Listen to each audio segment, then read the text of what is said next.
Dans le sutra de l'Anya Shingyo, il est dit « Shiki sokuse ku, ku sokuse shiki ».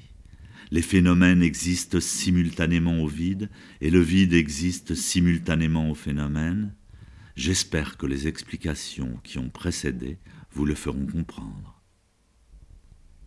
Beaucoup considèrent que la non-pensée du zen est de nature nihiliste, mais elle sert en fait à dévoiler sans interférence une conscience plus vaste que celle des mots.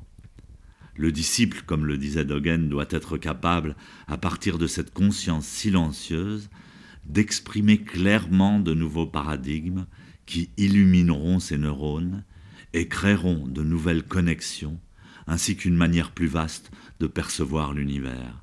C'est ce que Dogen nomme Hishiryo, pensée du tréfonds de la non-pensée, et que les maîtres nomment Satori, fondement indispensable à la bonne santé du pratiquant. Pour cette raison, n'allez pas croire que comprendre de cette manière soit obsolète et qu'exprimer cette compréhension soit inutile. Plus vous comprenez et plus vous l'exprimez, plus votre conscience et votre personnalité s'émancipent. Quand vous pratiquez zazen, vous n'êtes plus séparés de cette réalité. Maître Dogen disait « Pensée du tréfonds de la non-pensée ».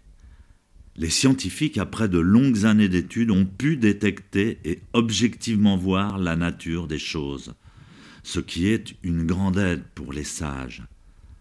Dans la démarche du zazen, comment remonte-t-on à la conscience de l'infiniment petit, à la conscience originelle? Par la méditation, par la conscience elle-même et par le cerveau lui-même.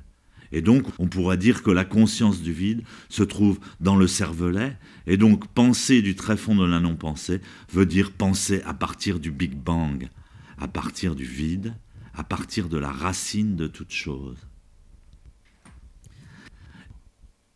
Qu'est-ce que le Big Bang?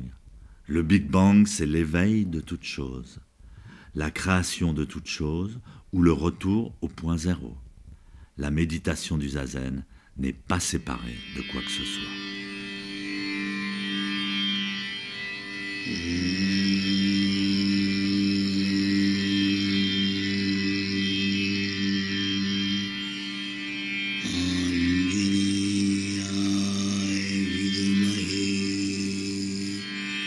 Maha